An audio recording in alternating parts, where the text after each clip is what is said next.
সমীরণ পাল আমাদের প্রতিনিধি রয়েছেন আমাদের সঙ্গে। সমীরণ, নির্দিষ্ট করে পুলিশের পক্ষ থেকে যখন অভিযোগ করা হচ্ছে, সেক্ষেত্রে পঞ্চায়েতগুলোর পক্ষ থেকে এখন কি বন্দোবস্ত করা হচ্ছে, কি ব্যবস্থা তারা নিচ্ছেন এই সমস্ত জাল তথ্য সম্পর্কে?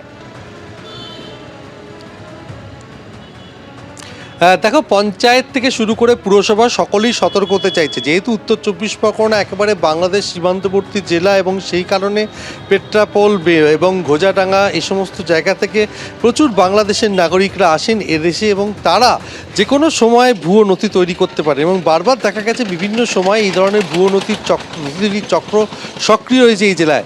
এর আগে যেটা দেখা গেছে যে গোয়েন্দা দপ্তরের পক্ষ থেকে বারাসাত পুরসভায় কদম্বগাছি গ্রাম পঞ্চায়েতকে চিঠি দিয়ে জানতে চাওয়া হয়েছে যে বেশ কিছু নকল জন্মের শংসাপত্র সেগুলো কদম্বগাছি এবং বারাসাত পুরসভা থেকে তৈরি করা হয়েছে।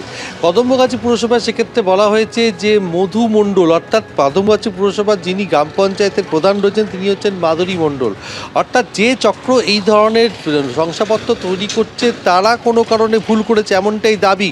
প্রশাসনিক তদন্ত যেটা উঠে আসছে যে এই কদম্বগাছি গ্রাম পঞ্চায়েতের একটি ভুয়ো ওয়েবসাইট তৈরি করা হয় এবং যেহেতু এখন জন্ম এবং মৃত্যুর শংসাপত্র অনলাইনে দেওয়া হয়, সেক্ষেত্রে নথি তৈরি করার জন্য এই ভুয়ো সাইট তৈরি করা হয়েছিল। আর যারা তৈরি করেছিল তারা ওয়াকিবহাল ছিলেন না যে এই গ্রাম পঞ্চায়েতের প্রধানের নাম মাধুরী মণ্ডল, আর সেই কারণে মধু মণ্ডল হয়ে গেছে এমনটাই প্রাথমিক তদন্তে জানা গেছে। তবে পঞ্চায়েত এবং পুরসভাগুলোর তরফ থেকে সতর্কতা নেওয়া হয়েছে। কিছুক্ষণ আগে আমরা মধ্যমগ্রাম পুরসভা তৃণমূলের পুরপ্রধান নিমাই ঘোষের সঙ্গে কথা বলেছেন। তিনি পরিষ্কার জানিয়ে দিয়েছেন যে শেষ যে বোর্ড মিটিং হয়েছে সেখানে পুরসভার 28 জন কাউন্সিলরকে স্পষ্ট নির্দেশ দেওয়া হয়েছে যে সঠিক নথি পরীক্ষা না করে কোনো বাসিন্দাকে যেন শংসাপত্র না দেওয়া হয়।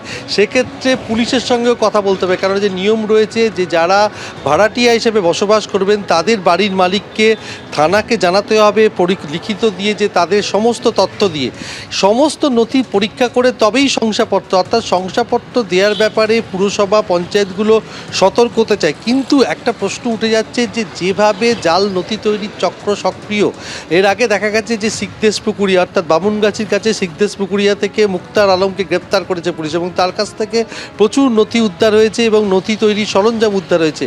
এর আগেও সে গ্রেপ্তার হয়েছিল। অর্থাৎ বিভিন্ন জায়গায় এই ধরনের যে চক্র সক্রিয় সেটা বারবার প্রমাণিত হচ্ছে এবং সেক্ষেত্রে এই সীমান্তবর্তী জায়গা থেকে বিভিন্ন মানুষজন আসছেন বাংলাদেশ থেকে এদেশে এবং তারা খুব সহজেই নথি তৈরি করতে পারছে। এক্ষেত্রে যেমন পাসপোর্টগুলো যেভাবে তৈরি করা হয়েছিল সেই পাসপোর্টগুলোর ভেরিফিকেশন করতে গিয়ে দেখা যায় যে নকল জন্মের শংসাপত্র দিয়ে এই ধরনের পাসপোর্ট তৈরি করা হয়েছে। আর সেক্ষেত্রে কদমগাছি পঞ্চায়েতের নাম উঠে এলেও পঞ্চায়েতের তরফ থেকে স্পষ্ট জানিয়ে দেওয়া হয়েছে যে এগুলো তাদের তৈরি নয়। কুসুম, সমীরণ, ধন্যবাদ।